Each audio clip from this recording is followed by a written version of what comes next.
جاء رجل إلى الإمام الشافعي ومر مع طلابه، قال للإمام الشافعي: إنك رجل سوء. يسب الإمام، أنت ما فيك خير. اللي نفسه ضعيفة ما عنده تقدير ذات عالي تهزه الكلمة: أنا ما فيني خير، أنا الشافعي. لا لا لا لا. شوف، لما يجيك طفل صغير وأنت رجال كبير ويجي يطقك، شو تسوي؟ تناظره، مسكين. ليش؟ لأنك أنت عند نفسك أنك كبير وهو صغير. إذا جاءك شخص يستفزك، إذا استفزك فأنت ما أنت كبير. إذا قام يطقق فيك واستفزك ما أنت كبير. لكن لما تشعر أنك كبير وجاءك واحد لا شيء، لا تحس بشيء، فجاءه وقال: إنك رجل سوء. إيش قال له؟ قال: يا هذا، إن كنت صادقا فغفر الله لي، وإن كنت كاذبا فغفر الله لك. وانتهت المشكلة قبل أن تبدأ.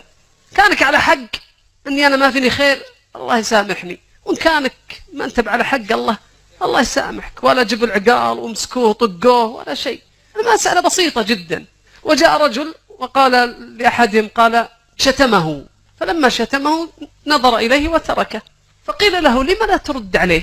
قال: يا هذا، إذا عضك حمار أتعضه؟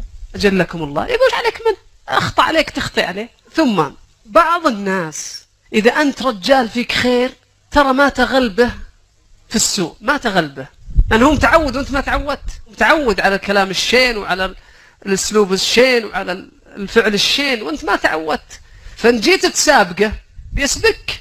فلا تدخل أصلا في هذه المعركة. المعركة ليست لك، أنت أسمى من ذلك وأجمل من ذلك. جاء رجل إلى أبو بكر رضي الله عنه قال: يا أبا بكر، والله لأسبنك سب يدخل معك في قبرك، أن الناس كلها تتكلم عنه. نظر إليه أبو بكر وقال: بل يدخل معك أنت اللي ساب، أنت اللي بيدخل معك في قبرك، أنت اللي بيلحق، أنا وش علي.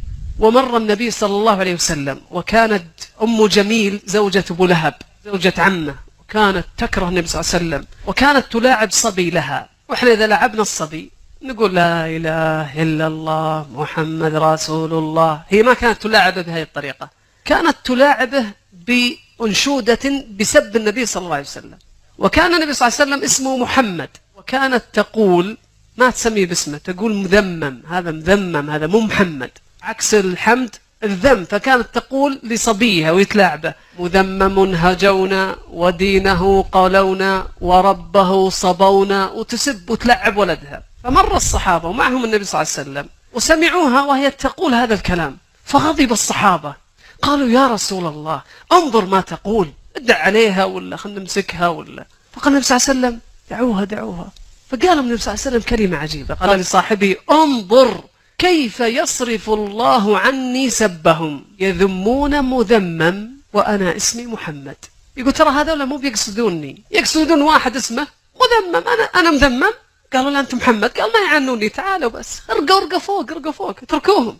لما الإنسان يتعامل بهذه الطريقة أنت بترتاح كثيرا. وبالتالي قيل مرة لرجل، قالوا: لما لا ترد على فلان؟ قال: لا ترد، أنا لا أرد عليه، وأحذر أن ترد على فلان. قال: لما؟ قال: أجلكم الله. قال: إنك إذا صارعت الخنزير فإن غلبته قالوا غلب خنزير، وإن غلبك غلبه الخنزير، وإن لم تغلبا بعض اتسختما في الوحل، أصلا توسخت وش استفدت. وبالتالي انسحابك ليس ضعفا، سكوتك ليس ضعفا، سماحك قوة ليس ضعف. ألم يقل النبي صلى الله عليه وسلم: وخيرهما الذي يبدأ بالسلام؟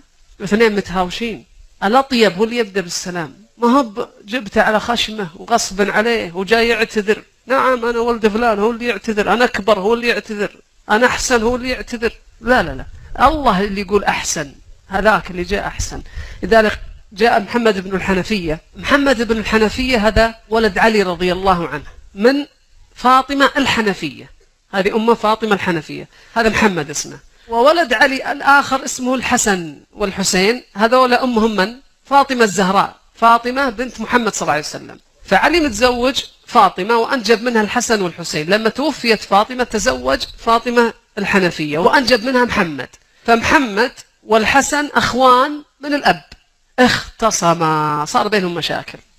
ليش صار بينهم مشاكل؟ لأنهم بشر عادي جدا يختصمون. تهاوش الحسن مع محمد بن الحنفية، صار بينهم خصام، من أكبر في السن؟ الحسن.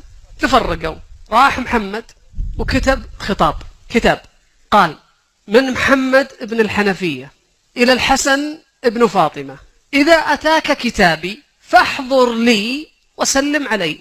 أرسل الكتاب، استلم الكتاب الحسن وقرأه. عجيب والله، أنا أكبر منه ويقول لي تعال إذا أتاك كتابي فإذا قرأته فأتي لي فسلم علي. ولكن لأن الحسن تربى في مدرسة محمد صلى الله عليه وسلم ما جاء في خاطر الشيء، سكر الكتاب وراح، وجاء لأخوه محمد وسلم عليه، قال له: وش عندك؟ تبي شيء؟ قال: لا. قال: لما فعلت ذلك؟ ليش قلت لي أجي أسلم؟ قال: لأن جدك يقول، من جده؟ النبي صلى الله عليه وسلم: وخيرهما الذي يبدأ بالسلام، فأنى لابن الحنفية أن يكون خير من ابن فاطمة الزهراء. أنا قلت لك تعال سلم علي، شو عشانه؟ عشانك أنت أفضل مني، مو عشاني أفضل منك أنا. تعال أنت اللي تجي، أنا أكبر منك أنا. لا لا لا لا. يقول: لأني أرى أنك خير مني وأفضل مني، أريدك أن تسلم، لأن جدك يقول خيرهما الذي يبدأ بالسلام، فأنت اللي جيت وسلمت أنت خير مني. هذه الشخصيات القوية، هذه النفسيات العظيمة، هذه النفسيات اللي الإنسان كان يقول النبي صلى الله عليه وسلم: خياركم في الجاهلية خياركم في الإسلام إذا فقهوا.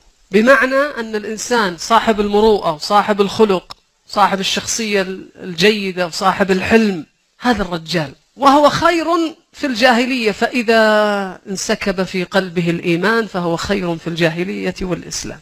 هذا تقدير الذات. تقدير الذات أن يكون لك قيمة لأنك إنسان، بس لأنك عبد لله.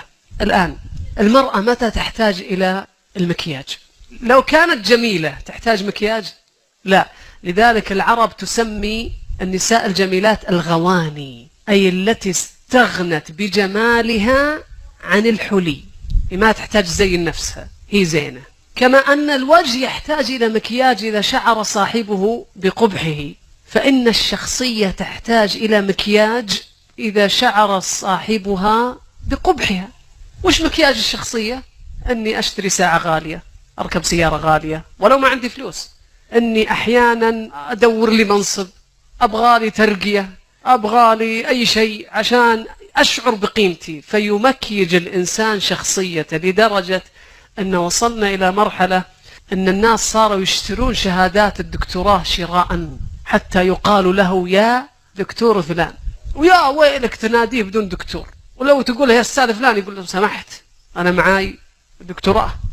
والسبب أن تقدير الذات عند الناس منخفض، أن الناس صاروا يشترون شهادات الدكتوراه شراء، حتى يقال له يا دكتور فلان، ويا ويلك تناديه بدون دكتور، ولو تقول يا أستاذ فلان يقول له سمحت أنا معاي دكتوراه.